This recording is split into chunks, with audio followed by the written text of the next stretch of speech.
Hello and welcome to Stephen University. This week we will be discussing Stephen versus Amethyst, but not before I call Chris out on his stupidity. Why? What have I done? I can't not talk about because it's made me laugh so much. So these are the messages. So we're recording this a little late for listeners who don't know what's going on. I got stuck on a bus. Traffic. These things happen. Not a big deal. But I'm polite. I text Chris. I text him a good sort of 20 minutes before we're going to start, saying I might be 5 or 10 minutes late. And then the bus continues to be stuck in traffic. So I text him. And the key point here is I text him at exactly 6 o'clock. It says so over the message in relatively visible font on my messaging. Still on the bus, I'd say 10 to 15 minutes now, depending on how quickly I can set up. To which Chris replies, 10 to 15 from now, or 6:10 or /6:15.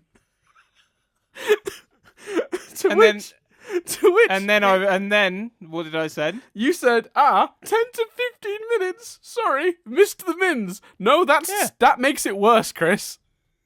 Well, that is as simple. It's literally, and you responded. Well, to be fair, I sent it at 6, so it's the same either way, or something that could be read in an equally patronising tone. That is literally as simple as because this is why then, because you started that call, because usually you like to call out this kind of shit, and at the beginning of this phone call you didn't mention that. No, I was saving it for this. Yeah, I now know what's happened. Like, let's fucking rub Chris up the wrong way right away. That is as simple.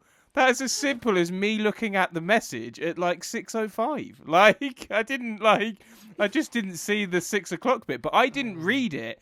I wasn't sat here going, oh God, when's Dan going to text? Is he on the bus? What's going on? So I just read it 5 minutes after you sent it. Didn't have that context, so thought I'd ask. I just loved that so much because I just think like if it was me and it was a time thing, and I'm wondering if it's 10 or 15 minutes from the moment I'm reading it, or 10 or 15 minutes past the hour, I would maybe glance at the time the message was sent, because that would be relevant if it's minutes from the message sent. We're talking about time. That's the first thing I would check before then asking. But not all of us. But that's, I wouldn't expect to have. You just type a response. I would not expect either for myself to be that anal, or you to be that funny about a good-natured, honest mistake. I mean, what's key to the story, Dan, is I wasn't moaning at you being late. You weren't. Skipped straight past that. You were, and you're trying to make me look a dick. So I think I you are and have always been very accommodating when I've been late, and I'd like to think I've always been accommodating whenever you've been late as well. That goes both ways. True. There's no fuss there whatsoever. But I'm sorry, I am not letting a message that says it'll be 10 or 15 minutes that's sent at 6 o'clock, and then having you ask 10 or 15 minutes from now, or at 6:10 or 6:15. I'm sorry, no matter your excuse, that is hilarious and stupid. Yeah. That's, Stephen versus Amethyst, Dan versus Chris. You've created this frosty atmosphere. There's no frosty atmosphere. I'm calling you an idiot, and then we're moving on. Maybe not. Well, you think we're moving on. I'm gonna sit here in a mood. No, that's fine. I missed the mins. I looked at it at 6:05. I didn't realise it was as stupid as you have slightly patronisingly informed me. I couldn't resist. When you sent a message, I literally, my honest to God first thought, before I even text you, well, surely those are the same thing. Before I did that text, the first genuine thought in my head was, brilliant, we're doing a podcast in a minute. This is going to be great. Well, it's fine, Chris, because it seems that me and you at Loggerhead seems to be popular with listeners. I don't know if you've had your friend update you on the feedback from a recent episode, but the episode in which that opens with me and you basically arguing about starting the podcast has been... yeah. I mean, I've seen people literally say greatest opening ever and things like that. So it's been well received. Weird, so maybe we should argue all the time. Because we've had comments on that before, and it's so weird because in my head I think I can only name, we've discussed before on here, I can only name 2 times in real life that I would say we've got frosty with each other. I wouldn't even say argued. We have never fuck you and then walk away or particularly raised voices, or do you know what I mean? So it's always weird to me when people are like, oh, you and Dan were a bit frosty or shitty with each other. No, but I'm like, well, I can only think of twice in real life. Yeah, no, I think it's because we do it for comic effect. Like just then, you found it funny and it was the same. No, I legitimately think you're a patronising twat, but I've known you for like 10 years or whatever it is. So you make your bed, you got to lie in it. Yeah, and I know you're a bit of an idiot, so it's fine. Exactly. I can't read time, even on digital. But what I love is it's like that one the other day. Like we were both playing that up for comic effect. Like I wasn't actually annoyed you were delaying things further, and you weren't actually annoyed that I was talking in the gap. Yeah. Like we both found it funny to each other. I said to someone in the comments, like, I nearly cut that opening from that podcast because it's funny to me and you. Me and you find it funny to give each other a hard time. Will anyone else find that funny? I wasn't sure. So yeah, I thought better of it. Nearly thought better of it, and in the end, I left it, and I'm glad I did.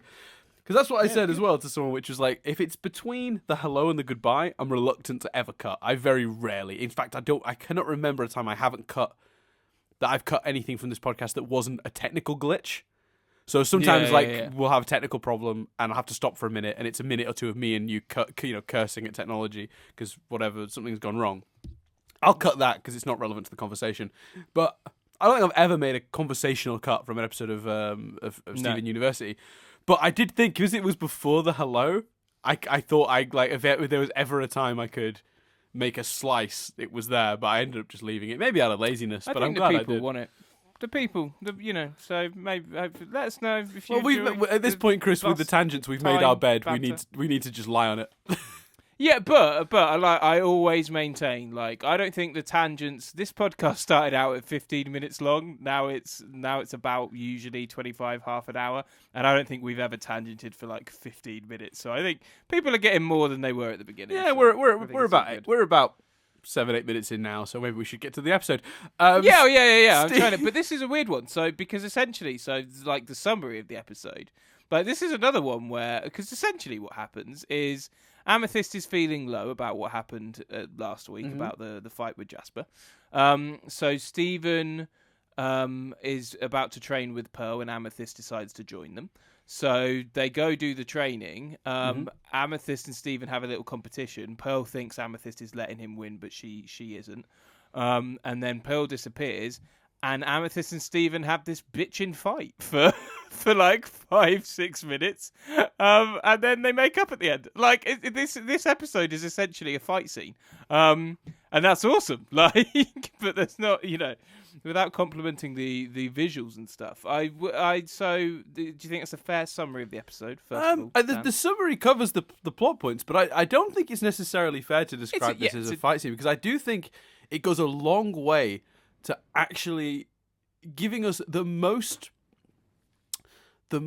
clear understanding of Amethyst's frustration that we've ever had, because I think it's the exact source of the frustration she's never uttered, as far as I'm concerned. She's expressed disappointment in her being smaller and that in the past, but this is the first episode she goes, "I'm not mad at you. I'm mad at myself. I should be better than this."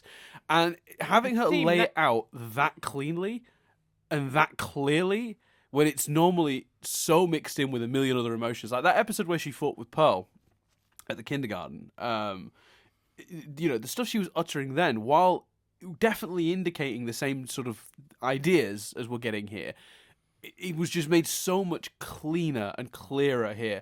So I came out of this episode understanding Amethyst in a way I hadn't done previously, I felt. Yeah, no. I don't mean to. In terms of the themes and the character development, it's a lot deeper than a fight scene. But in terms of the beats of what happened, it's a training section and awesome. Then a fight scene. Yeah.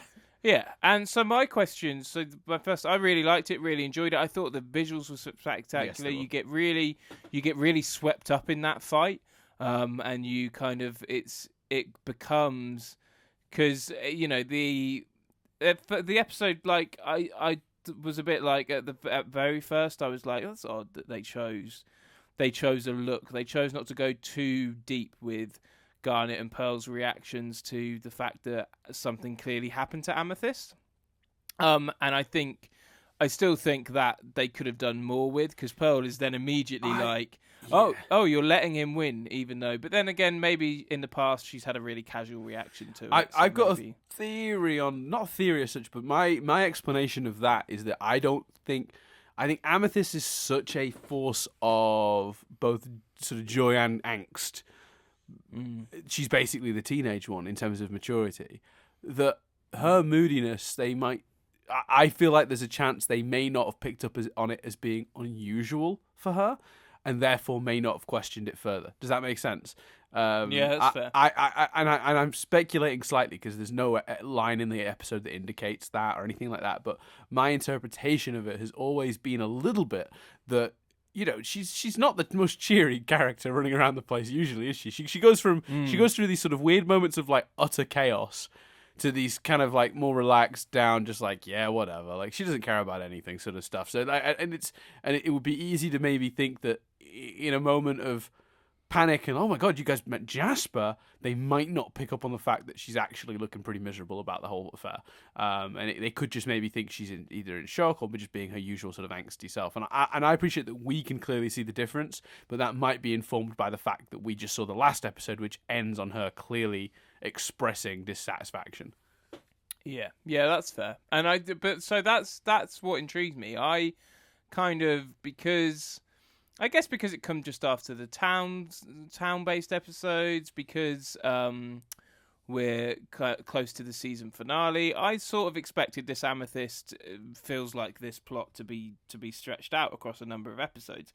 They appear to not be going that way. It appears to have just almost been for all intents and purposes, a two-parter. Do you think it should have been stretched? Do you think it was resolved too quickly? Do you think... I wouldn't describe it as resolved. I suppose. I think in this episode she makes it clear that she's not going to be happy till she beats. Yeah, she's gotten over the initial disappointment in being beat by Jasper. It is very clear here that she wanted to beat and wants to be good enough to beat Jasper. Yeah, but so I'm not necessarily talking about her beef with Jasper. I'm talking about her insecurities about. As we established last week, the Jasper represents that insecurity at this point. Her fight with Steven did not make her insecurity go away. It made her less frustrated with Steven, because she understands now that he has the same anxieties and feelings she does, because that's my favourite moment of this whole episode, which is when she's like, I'm not good enough, and he's like, I'm not Rose. Like, I'm never going to be good enough either. Like, I think that in that moment, it's not a resolution to her plot of feeling inadequate, but it is a resolution to her plot of feeling inadequate compared to Steven.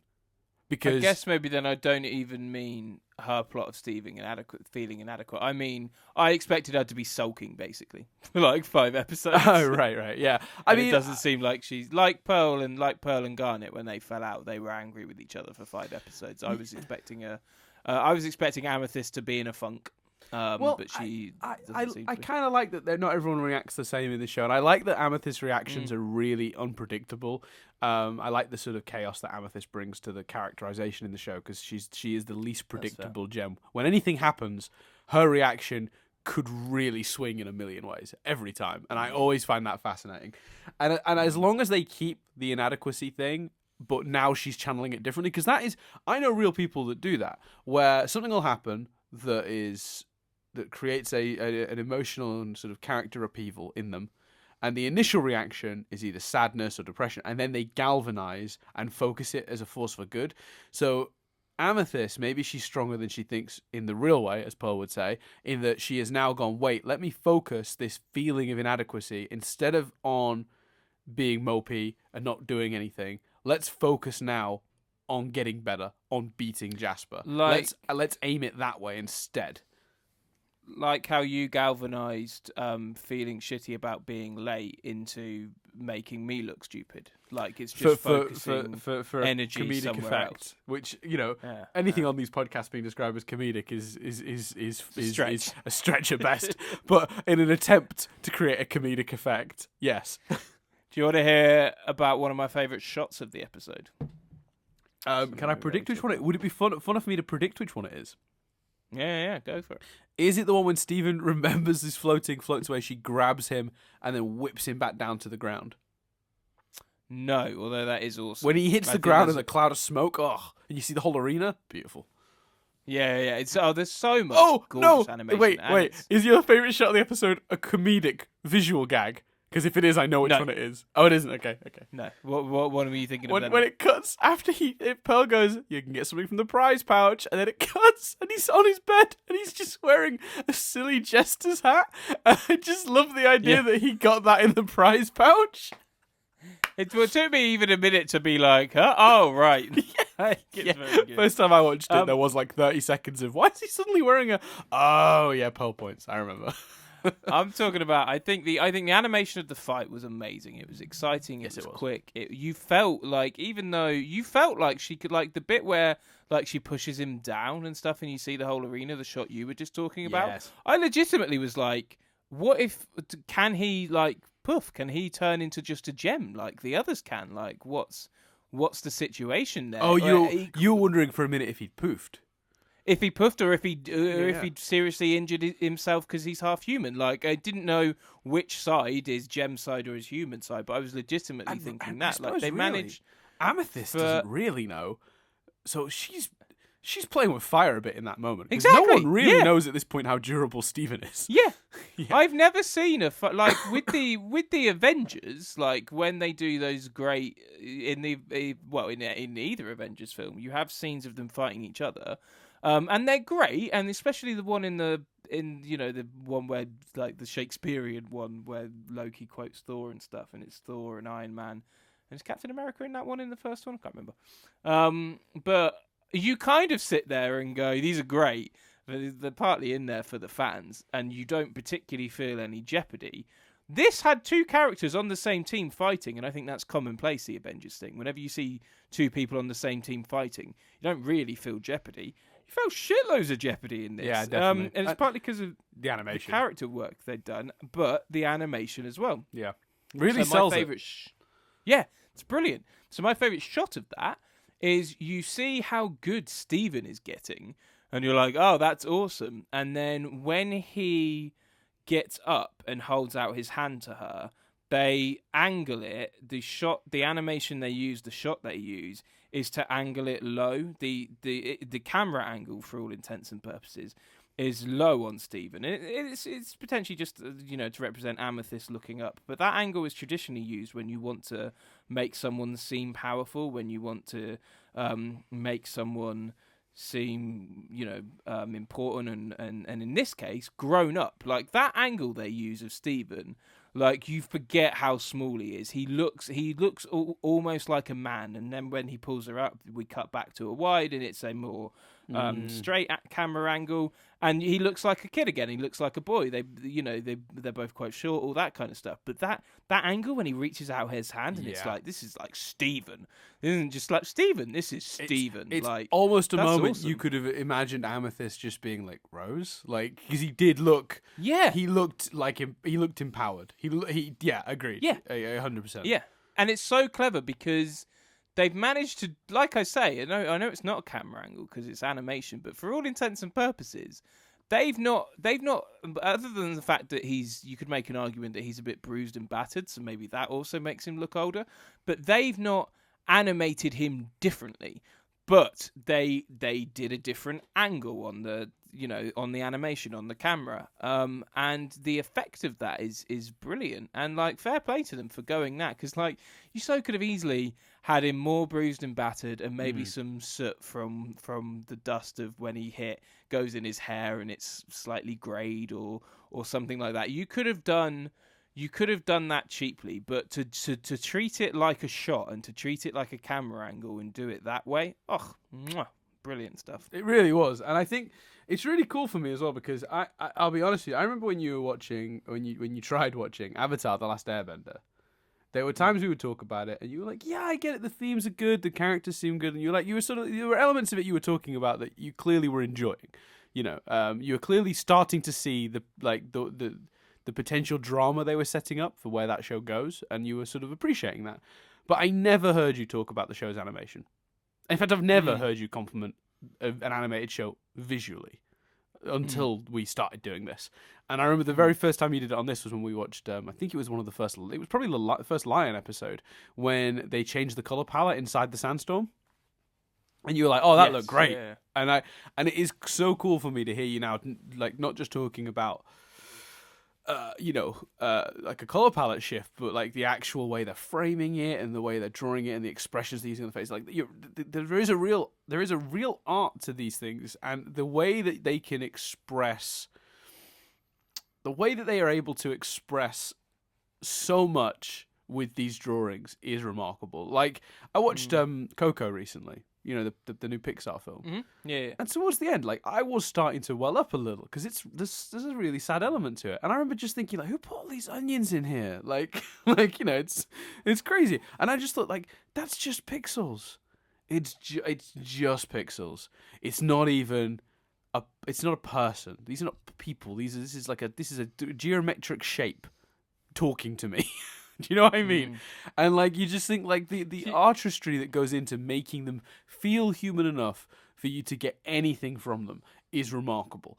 And particularly in a show like this, where it's like it's got a more hand-drawn style, it's really incredible. Like they do an amazing job on this show, particularly from the art department perspective, both in design and execution in the animation and the movements. It's wonderful. Do you think it's a complete sidestep? Do you think it's an age thing? Do you think as you get older you cry at TV easier? Because I've never really welled up at TV or film, and this year for the first time I welled up and a tear fell when watching a TV show, and it was. Can I ask which show? Huh? Yeah. It was This Is Us. Of course, but it was. Yeah, of course it was.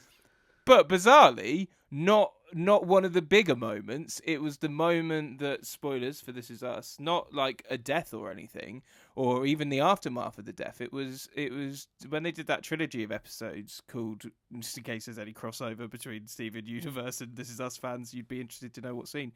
They did a trilogy of episodes called Number 1, Number 2, Number 3. And in the Number 2 episode, after suffering a miscarriage, it was Toby giving the speech to the dude. That's a great moment. And he's just like, look, if he's trying to intercept a package that will remind Kate that they've just lost a baby. Yeah, because they ordered something for the baby before. Yeah. And he basically goes to ensure it does not get delivered to the house. And the male guy at the sorting office is not at all interested. And he just gives this crazy empowered speech that's just... I mean, I've never known a show to fire on so many cylinders in such short space of time.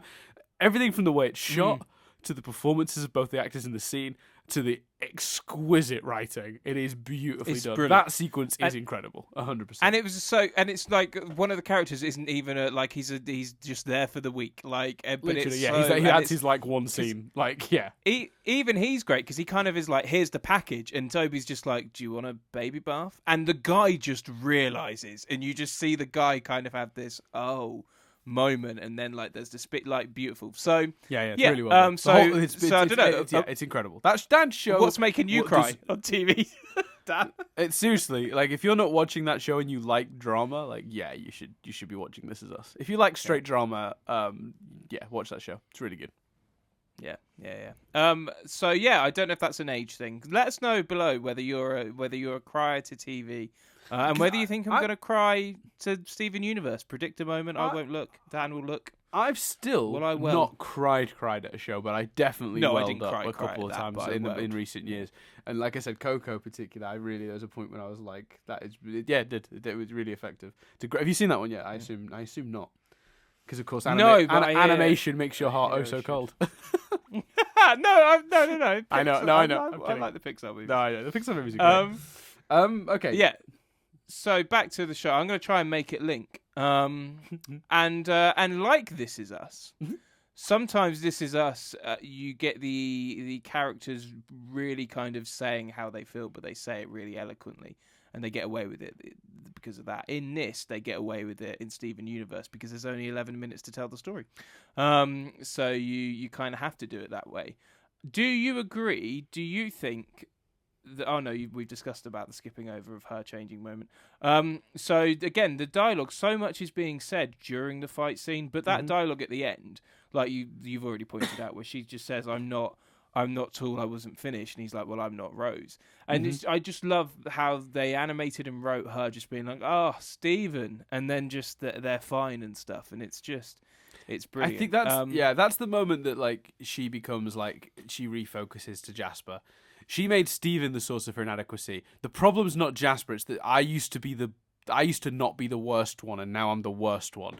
And like, while that is that's a really sort of selfish, cruel sort of like, that's the sort of thought you associate with essentially somebody who doesn't, bad person, somebody who does not have a good heart at all. But I think we all have those weird moments of like, not jealousy, but like where we think not nice things and then go, wait a minute, no, that's not me. That's not what I really think. That's just like the heat of the moment talking. And I feel like this episode encapsulates that perfectly. She's had this fight with Jasper. It's literally clearly just happened. Like this episode starts clearly the seconds after that. She's not processed it yet.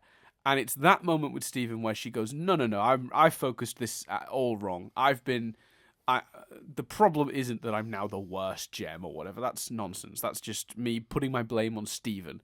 It's not that I'm bad, it's that Steven's gone better than me. No, and this is the moment when she goes, no, the issue here is that I've got unresolved issues and feelings about myself, and I need to address those, and I need to refocus on the real thing here, with the real issue, which is I need to stop Jasper. I need to be part of that. And that's really cool, because it's character growth in a way that is not massively, because it's not laid out that like, oh, I'm different now. But what it is, if you followed closely and you understand Amethyst's usual motivations, to see her focused on a goal and thinking about getting better and not just going with the flow, that's obviously a huge step forward for Amethyst as a character. She's never really been that person. So I think having an episode that ends with her readjusting like that shows her maturing. Although there's a great joke regarding that as well in this episode, by the way, which is like when Steven says something and she goes, "Ugh, you're even maturing faster than I am," which I thought was a great line. Yeah. But like to see her at the end of the episode acting in a way that you would not have necessarily seen her acting, 10 episodes ago is really impressive. And I think that and what's cool about it is they didn't feel the need to put a, as they say, a lampshade on it and like actually call that out like directly.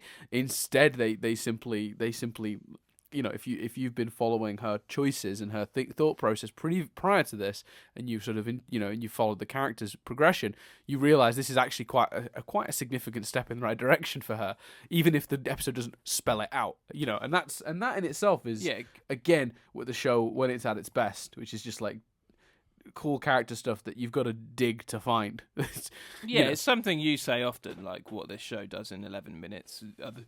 Other shows would love to do in 40. Did you have any other notes? Well, a couple of things I wanted to just touch upon because I thought they were cool. I really liked that Pearl thought the best of Amethyst in those moments. I just from a character perspective, I think I like that Pearl sees Amethyst really positively. So Amethyst losing, she's not looking at it and catching what's really going on. She's going, oh, that's nice, letting him win. Like that's you're a good person. I think that it's nice to think that Pearl's thoughts go there before they go to because Amethyst is in this episode, selfish and jealous, and that's not a good trait on her, and that's why she adjusts and that's what she learns. But in that moment, having Pearl not even consider that as an option, I think that's a really nice touch. It is a nice touch because I think that as well, it shows that she's so confident that's not Amethyst's true nature. And it also helps ease you into it a bit, I think, from the writer's perspective. I know this seems silly, but I think if you take out the Pearl assuming she's doing it for the right reasons thing, weirdly, Amethyst's actions in this episode might feel more deplorable to a viewer.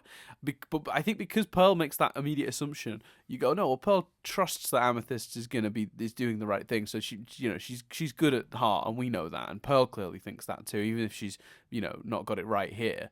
And I don't know. I think it plays a factor. I think it plays a part in your sort of thinking. When you're doing that. Yeah, I think that's fair. Yeah. I also loved Steven finally making the joke about like not using all of his powers all the time when he which is, I just love that he's like, and I don't even remember to float half the time. Yeah, which is a great line because the amount of times that would have been useful. I love that he's just really forgetful about. He's got so many powers he can't keep track of them all. Yeah, that's very good. It's brilliant. That really it's both a funny gag and a good way to cover not writing inconsistencies, but like the fact that there's a million. That's the problem when you've got characters with powers. Half the time you go, they could have used this power for that. They could have used this power for that. Which actually, while we're on that subject, Chris, to go back to a very early concern you had, how do you feel they've handled shapeshifting on the whole? You were very concerned the first episode they introduced shapeshifting. You were like, they basically can turn into anything and anyone. Why would these guys? Why is that not the solution to every problem they'll ever face?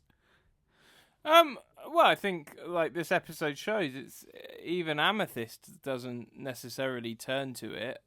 They tend to use their weapons more. I think they've I've not even really noticed it or thought about it any more than those initial thoughts. So must be doing a good job. Yeah, she does use it in this episode. Though. She shapeshifts into the purple puma to sort of do a big strong punch. But not to mainly fight him. She uses her whip way more than she does shapeshifting to fight him. True.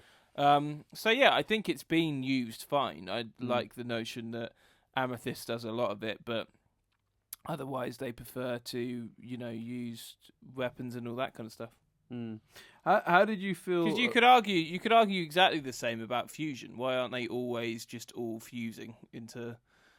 Oh no, 100% you could, and that was a concern you had too.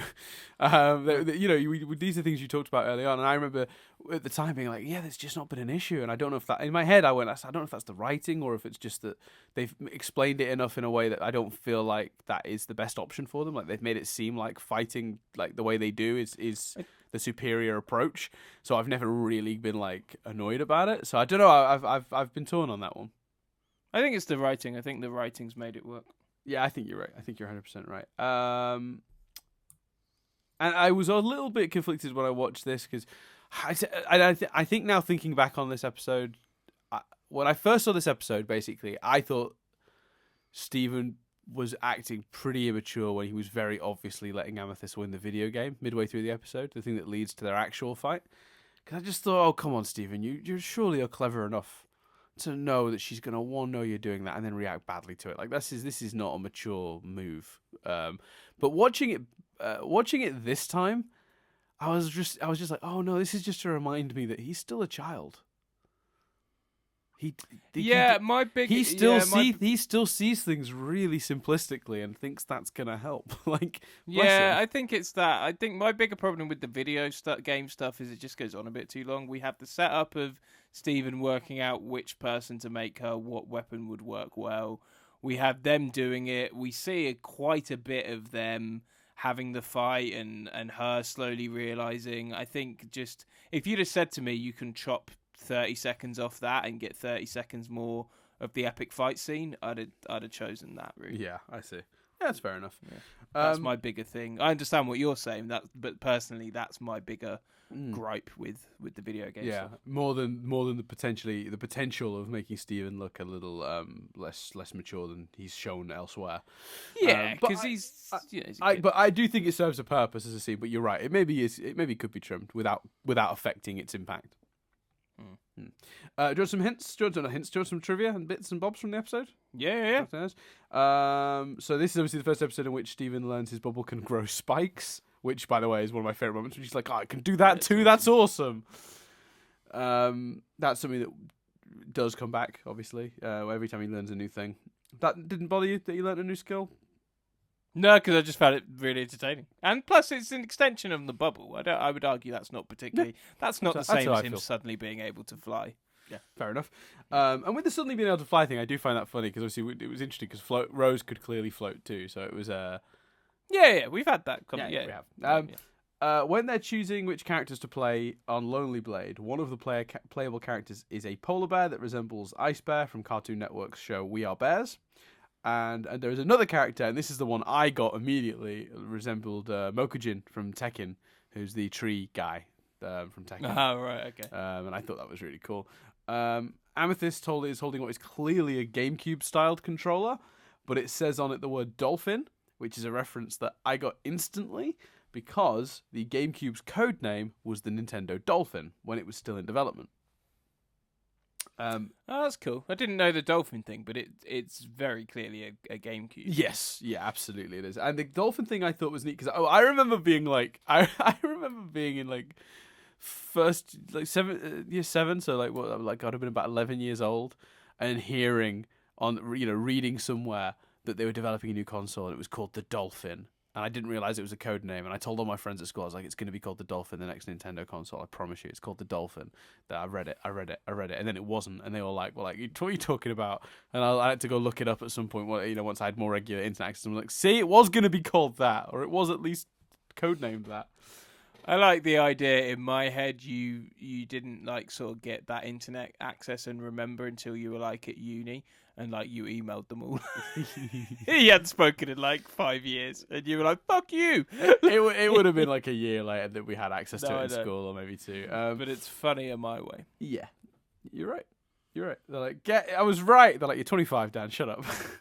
Yeah, exactly. So yeah, I think you're attending their weddings and just yelling at heckling during the speeches. Stuff Dolphin like was a thing. But to be fair, though, to this day, there are people I should get back in touch with because there was a big one when I was a kid that no one believed me that Pinky Elmira and the Brain existed, the TV show. They're like, no, it's Pinky and the Brain. I'm like, no, they did a series called Pinky Elmira and the Brain, and I just got laughed out of the school basically. And it was only 4 or 5 years later that I looked online and was like, yeah, it does exist. It's a thing. I didn't make it up. And then it was too late. I think I'd left school. And I was like, I really should just email these guys and be like, it's real. But they probably wouldn't remember you saying it. No, they wouldn't. And also, like, I I had no compunction to actually prove myself right. It doesn't really matter. It's irrelevant. Fair enough. Steven executes a flying kick to Amethyst, and it's a reference to the Rider kick. Which is apparently a signature flying kick used as a finishing move by various heroes in the Japanese superhero franchise, Kamen Rider, which I don't know. What is that? Cool. Some sort of reference. I'm looking it up. Cool. Is that not the... Oh, that looks like the Sentai show that became Masked Rider. Well, that would make sense. That's cool. Perfect. Well, there you go. Yeah, So it's a nice. reference to... I want to... Go on. I want a hint now because you accidentally said hint. So I've not finished with I've not finished all the. Oh, sorry. Sorry. Yeah. No. Amethyst obviously wearing a new outfit, which is pretty cool. It's the first time we've seen the Hollow Pearl since Sworn to the Sword. When Steven throws his shield at the Hollow Pearls, he yells "Boomerang Shield," which is actually a reference to Lonely Blade's Boomerang Blade technique. And that is pretty much it, actually. Okay, that was pretty close to being done. My bad. A hint for next week. Man. Okay, I'll tell you this because it'd be best to know this before you start. I think the next episode was designed initially with the intention of it being the 100th episode of the show. Ooh. But it ended up getting a little juggled around, and it is a little longer than a usual episode. So there you go. Okay, cool. Some extended Steven Universe. Yeah, a little bit. I mean, like I said, I think they were looking to place it as 100. I think initially, and then things got moved around a bit. I think it may shocking be of Cartoon Network to move things around. I don't know if it's necessarily that because I don't know. I can't remember how strong the continuity is.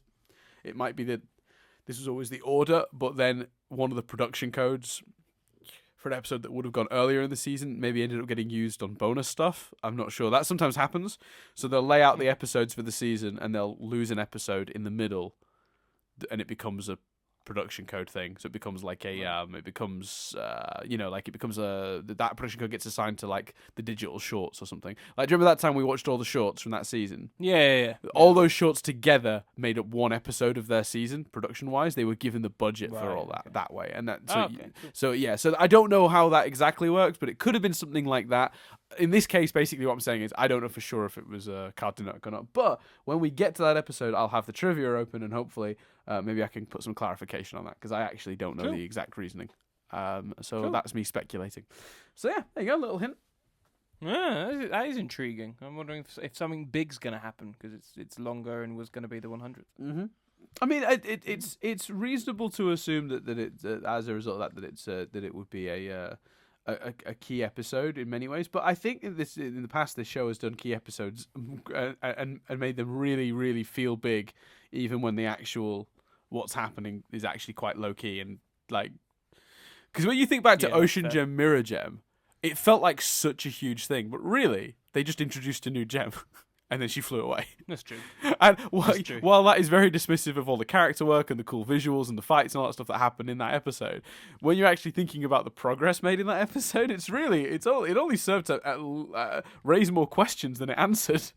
So Yeah, that's true. I think it's interesting with Steven Universe. You always feel satisfied with a Steven Universe episode where it's trying to be big, but it doesn't always mean it is. So yeah, I thought that was interesting. Anyway, I guess that's everything. Cool. Yeah, I think so. I feel like we ended up making this one a little longer because we felt bad about the opening 8 minutes. That's what I think. I know, which we didn't need to, guys. So that's love. That's what that is. LOVE. Love. And while we're here, very quick thing. The Patreon page, as you guys know, is now getting unique content once a month. We've probably not plugged it on here yet, but we're doing a little tiny. I say tiny. The first episode is like an hour and a half. It's ridiculous. But we're doing a podcast now called Pointless Noises. That's exclusive for the Patreons, and basically, it's not anything we would discuss on any of our other podcasts. The basic premise is I bring a random subject to the table, and Chris brings a random subject to the table, and we chat about it. There's a pilot episode that's actually in a podcast we recorded years and years ago. Like, it was the very first podcast we ever recorded together, and we put that out as like a joke, like in January. But February, the February episode is episode 1 of Pointless Noises. Chris brings some ideas for some potential TV reboots that he thought would be funny. And I'll give you a tease now. One of them is, if memory serves, is a sequel series to House where everything's a bit bigger, and they call it Mansion. Oh, that's the wrong way to deliver that joke. It should be delivered mansion. It's house, but everything's a bit bigger. There you go. Chris just corrected my punchline delivery. Well, it was my gag you were butchering, in my defence. It's fine. Just go for it. And then I brought a discussion about Harry Potter to the table because I was blown away recently by some of the depths of Pottermore. But it's neither like we would never discuss anything on there that we like. No one's missing out on content. Basically, it's just bonus stuff. We've talked. You want more? Then... yeah, we've also talked about putting those up on here on YouTube eventually, like 6 months down the line. So it's like an exclusive for the Patreons for like. For the Patreon, for like, like 6 months or something, and then we'd switch it and it'd be available on here as well. I don't know about that yet. Once no one cares about it and it's old.